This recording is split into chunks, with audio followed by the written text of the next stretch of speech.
ના આધારે આખી પ્રોસેસને સ્ટેપ બાય સ્ટેપ સમજી લઈએ. તો આજે આપણે શું શું જોવાના છીએ? પહેલાં તો એ કે આ બધી મૂંઝવણ છે શું, પછી કોણે આ ફોર્મ ભરવાનું છે, ક્યાં ક્યાં ડોક્યુમેન્ટ્સ જોઈશે, કઈ ખાસ બાબતોનું ધ્યાન રાખવાનું છે, અને છેલ્લે બધું પતી જાય પછી શું? ચાલો ફટાફટ શરૂ કરીએ. ચાલો સીધા જ આવીએ સૌથી મોટા અને સૌથી અગત્યના સવાલ પર કે આ ફોર્મ આખરે ભરવાનું છે કોણે? ઓકે, તો આને બરાબર સમજી લઈએ. જુઓ, સૌથી પહેલાં તો એ લોકો જેમણે જુલાઈ 2010 પહેલાં રજિસ્ટ્રેશન કરાવ્યું હતું અને ફી ભરીને વેરિફિકેશન ફોર્મ પણ જમા કરાવ્યો હતો, એમને અત્યારે આ નવું ફોર્મ ભરવાની કોઈ જરૂર નથી. પણ, અને આ પણ બહુ જ અગત્યનો છે, જેમનું રજિસ્ટ્રેશન 28 ફેબ્રુઆરી 2022 પહેલાંનું છે, એ બધાએ, ભલે એમણે પહેલાં પેલું ડિક્લેરેશન ફોર્મ ભર્યું હોય કે ના ભર્યું હોય, એ બધાએ આ નવું પ્રેક્ટિસ વેરિફિકેશન ફોર્મ ફરજિયાત ભરવાનું છે. અને આ વાતને વધુ પાકી કરવા માટે ફાઇનાન્સ કમિટીના ચેરમેન શ્રી અનિલ કેલ્લાએ પોતે આ સ્પષ્ટતા કરી છે. એમણે સાફ સાફ કહ્યું છે કે જે લોકોએ પહેલાં ડિક્લેરેશન ફોર્મ ભર્યું હતું એમને પણ હવે આ નવું ફોર્મ ભરવાનું છે. બસ આ એક લાઇન મોટાભાગની ગૂંચવણ દૂર કરી દે છે. હા, પણ આમાં એક અપવાદ છે. એવા વકીલો જેમણે ઓલ ઇન્ડિયા બાર એક્ઝામ એટલે કે AIB પાસ કરવાની છે પણ હજી સુધી પાસ નથી કરી, એમને અત્યારે આ ફોર્મ ભરવાની જરૂર નથી. ચાલો તો હવે એ જોઈએ કે ફોર્મની સાથે ક્યાં ક્યાં કાગળો એટલે કે ડોક્યુમેન્ટ્સ અને પુરાવા જોડવાના છે. ખરેખર તો લિસ્ટ બહુ લાંબુ નથી. મુખ્યત્વે 3 વસ્તુઓ છે. એક, શૈક્ષણિક માર્કશીટના 2 સેટ. બીજું, જો AIBE પરીક્ષા પાસ કરી હોય તો એનું સર્ટિફિકેટ. અને ત્રીજું અને સૌથી અગત્યનું, છેલ્લા 5 વર્ષથી પ્રેક્ટિસ કરી રહ્યા છો એનો પુરાવો. હવે સવાલ એ થાય કે પ્રેક્ટિસના પુરાવામાં શું આપી શકાય? તો એમાં ઘણા ઓપ્શન છે. જે લોકો કોર્ટમાં પ્રેક્ટિસ કરે છે એમના માટે વકીલાતનામા કે કોઝ લિસ્ટની કોપી ચાલશે. જેઓ રેવન્યુ પ્રેક્ટિસમાં છે એ લોકો ટાઇટલ દસ્તાવેજ આપી શકે છે.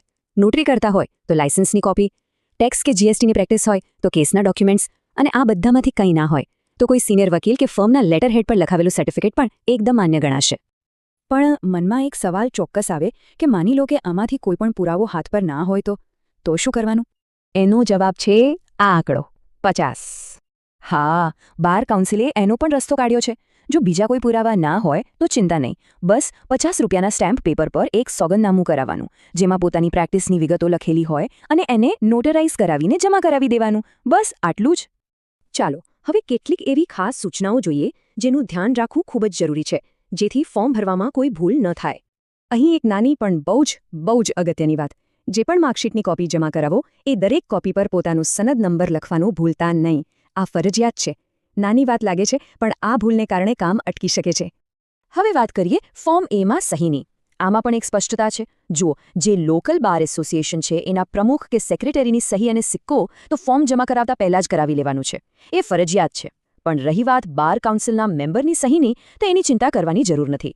એ સહી ફોર્મ જમા થઈ ગયા પછી કાઉન્સિલ પોતે જ કરાવી લેશે. અને હવે સૌથી સારો સવાલ, ફી કેટલી ભરવાની?